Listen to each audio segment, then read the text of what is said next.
Traduction et interprétation. Pour donner de la visibilité à votre entreprise à l'échelle mondiale, vous devez communiquer dans plus d'une langue. Cela vous permet d'entrer en contact à la fois avec ceux qui comprennent votre langue maternelle et les locuteurs d'autres langues. Cette communication requiert des services linguistiques, dont la traduction et l'interprétation. Quelles sont les similitudes et les différences entre ces deux formes de communication interculturelle? Découvrez cela dans cet article. Traduction. La traduction consiste à rendre un document écrit ou numérique accessible dans une langue étrangère. Le traducteur veille à ce que les informations transcrites dans le support original soient fidèlement traduites. À titre d'exemple, un traducteur peut avoir comme mission la traduction en anglais d'un document écrit en français. Dans ce cas, la langue source est le français et la langue cible est l'anglais. Il faut noter que le traducteur peut utiliser des outils de traduction assistés par ordinateur. Toutefois, il devra parcourir chaque section du texte afin de le corriger et de l'adapter pour s'assurer qu'il est de meilleure qualité. Par ailleurs, il existe plusieurs types de traduction.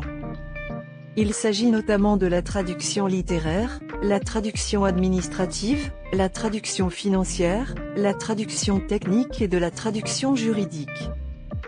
Interprétation. Tout comme le traducteur, l'interprète est appelé à faire une traduction.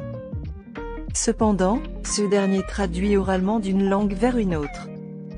L'interprétariat consiste à traduire un discours en direct, de manière simultanée ou consécutive. Contrairement au traducteur, l'interprète n'utilise ni des dictionnaires ni les documents de référence. Il traduit le message véhiculé dans la langue source en préservant son sens original, bien qu'il reformule les idiomes et autres expressions familières de cette langue. Ce qui permet au public cible de mieux le comprendre.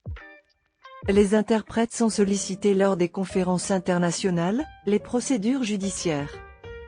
Exigence de la traduction.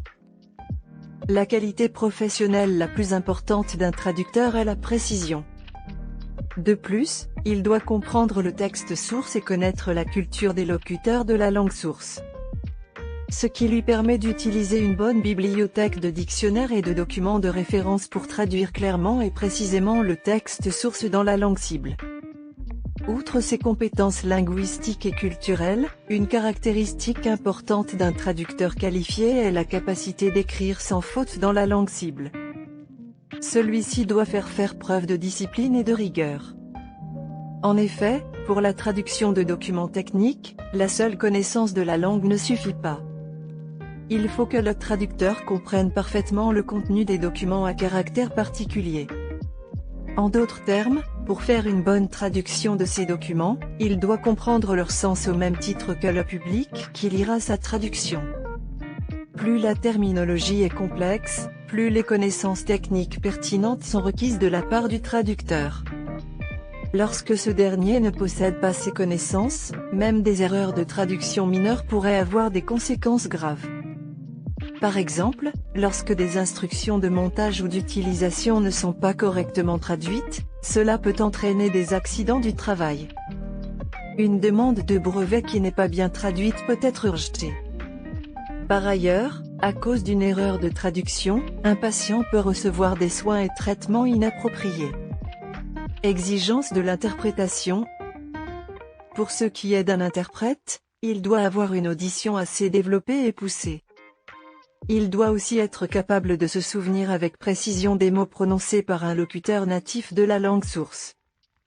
De plus, il doit être capable de traduire instantanément des idiomes, des expressions familières en des termes similaires d'une autre langue qui sont compréhensibles pour le public cible. Il faut souligner que pour la traduction de discours, le type d'interprétation qui est le plus souvent fait est l'interprétation simultanée.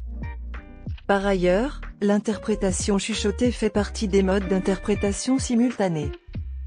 Elle consiste à chuchoter à l'oreille d'un participant la traduction des propos d'un orateur lors de l'intervention de celui-ci. Le participant peut être un membre d'une délégation étrangère qui assiste à une conférence. Pour arriver à faire ce type d'interprétation, il faut que l'interprète fasse preuve de spontanéité. En outre, Lors de l'interprétation consécutive, l'orateur fait une pause toutes les 1 à 5 minutes. Pendant ce temps, l'interprète exprime ce qui a été dit dans la langue cible. Dans de tels cas, il est très important que l'interprète prenne des notes de ce qui a été dit. Cela est important, car peu de gens parviennent à se rappeler un fragment entier de discours sans manquer aucun détail important. Il faut noter que la traduction et l'interprétation ne se réduisent pas au remplacement des mots d'une langue par ceux d'une autre. Le plus important ici est de comprendre l'idée exprimée dans une langue, puis de le dire avec précision en utilisant les ressources d'une autre langue. Dans une langue, puis de le dire avec précision en utilisant les ressources d'une autre langue. À LMS, nous proposons des services de traduction de qualité. Nous espérons que cet article vous a plu. Si vous souhaitez traduire vos documents, n'hésitez pas à nous laisser un commentaire ou à contacter directement Coach Joe Maki au +22 964 627 070, WhatsApp ou appel direct. Nous serons ravis de vous aider.